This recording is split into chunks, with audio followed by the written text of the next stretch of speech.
Ya, jadi ini apa namanya sambil kerekam kerekam ya, kayak sambil googling Stack Overflow macam-macam ya, ada set environment. Jadi semua ini kalau di Linux atau Mac nggak perlu di set ya manual ya. Jadinya eh, intinya tidak menemukan solusi untuk menjalankan Flash di ini ya. Tapi nggak ada salahnya kalau nyoba-nyoba ya kayak ini. Ini yang gini-gini eh, nggak jalan ya, nggak jalan. Jalan sih cuma nggak ngefek, nggak ngefek kalau ini dijalanin muncul error aja. Intinya nggak bisa jalan flash run, jadinya kondisi ini tidak bisa jalan ya. Seperti ini munculnya di set full dengan CD. Ini kan ya lokasi ini saya sesuaikan gitu, maunya juga nggak jalan. Ya jadi gimana solusinya? Terus saya eh, ini ya nyoba-nyoba. Cara yang paling pasti itu adalah ini ya, membuka terminal ya. Ini terminal misalnya di folder ini kan ya, new terminal. Kalau kalian jalannya lewat terminal PowerShell ini berarti yang saya tebak ini ya yang terjadi ya. Apa namanya, kalau tanda seru di sini yang jalan adalah command promptnya Windows, tetapi di command prompt tidak bisa jalankan flash run, karena kekurangannya gitu kan ya. Terus kalau dijalankan Python langsung juga dia error. Saya udah coba tadi beberapa kali eh, ngeset flash up-nya yang nggak jalan dengan baik ya, nggak jalan dengan baik. Eh, jadinya tidak pengaruh apa nama filenya, jadinya tetap file apa yang setelah restart kernel itu yang jalan gitu yang terjadi. Nanti kalian bisa coba-coba mungkin di tempat kalian, mungkin kalau kalian pakai Windows 11 gitu mungkin ya beda, tapi yang pasti jalan di tempat saya adalah ini apa namanya, jalani langsung dari terminal ya, terminal gitu ya. Jadi di sini apa ya, kalau pakai terminal kita tidak perlu seperti tutorial ini set environment flash variable, tidak perlu juga menggunakan flash run, tidak perlu ya. Nggak perlu. Yang perlu kalian jalankan ya cuma Python aja gitu, Python, ketik di sini Python ya, .xml ya. Ini ya. Ini nama filenya gitu kan ya, plus mqtt simple gitu misalnya.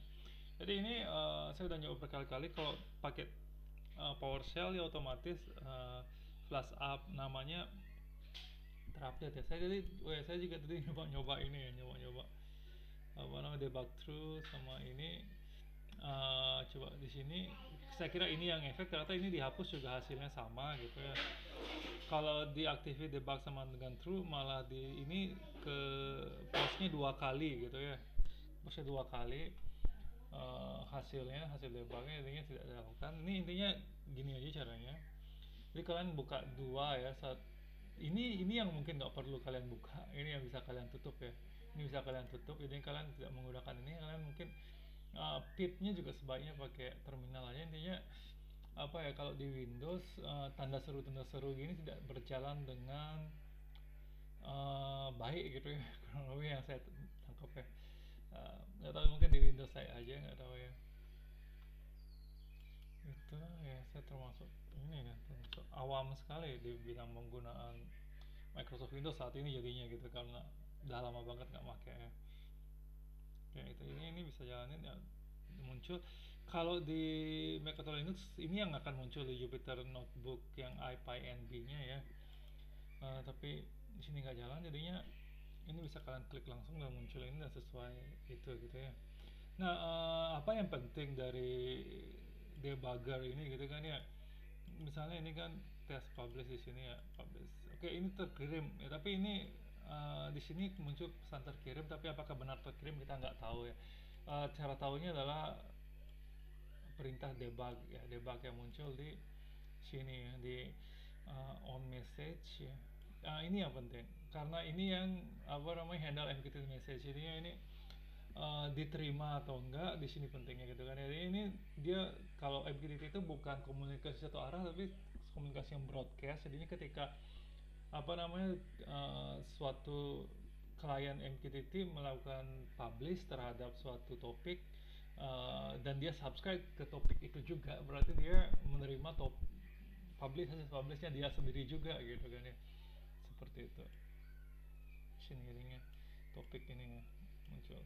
Nah, itu juga jadinya ini sudah jalan semua ya, udah jalan semua termasuk ini ya di bagian relay. Nanti ini codingannya saya jelasin di apa namanya di tempat yang beda ya. Codingannya relay udah di sini udah terkirim ya 011 ya, dimana 0011 ya, sesuai itu. Jadinya ini framework yang saya bangun ini juga memungkinkan kondisi relay terakhir bisa disimpan, dan ke depan juga saya memungkinkan ini bisa dibikin rule-nya berdasarkan inputnya. Jika suhu di atas ini otomatis relay on bisa dibuat dengan GUI, jadinya TAA IoT ke depan tidak perlu repot lagi ngembangin hal yang sama berulang-ulang pakai framework yang berat-berat gitu kan ya. Dan ini mungkin kenapa saya bikin video ini, mungkin kalian akan mengalami apa masalah yang sama. Ini saya udah pecahkan masalahnya gitu kan ya, masalahnya ini kalau dengan ini pasti jalan lah saya pikir ya, kondisi terburuk. Dan ini juga laptop saya juga speknya tidak tinggi ya, cuma dual core ya, kurang lebih spek netbook lah ini ya.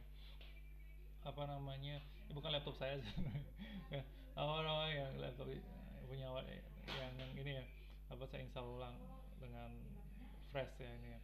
Oke, itu aja, silakan dicoba, pastikan ini jalan ya. Diikuti 1 2 3, ikuti gimana saya mengalami kesulitan menjalankan di Windows. Jadi kalau kalian menggunakan Windows dan kalian mengalami kesulitan itu wajar, karena emang susah, karena emang open source ditujukan ke sistem Unix ya utamanya gitu ya. Banyak penyesuaian di sistem Windows gitu. Oke, seperti itu ya, segitu dulu video part 3 ini. Mungkin lanjutannya em, ini ya, apa namanya, saya bikin di platform Linux atau Mac itu sekalian ya, karena kalau udah jalan sampai sini hasilnya saya anggap sama lah ya. Oke ya, siap ya.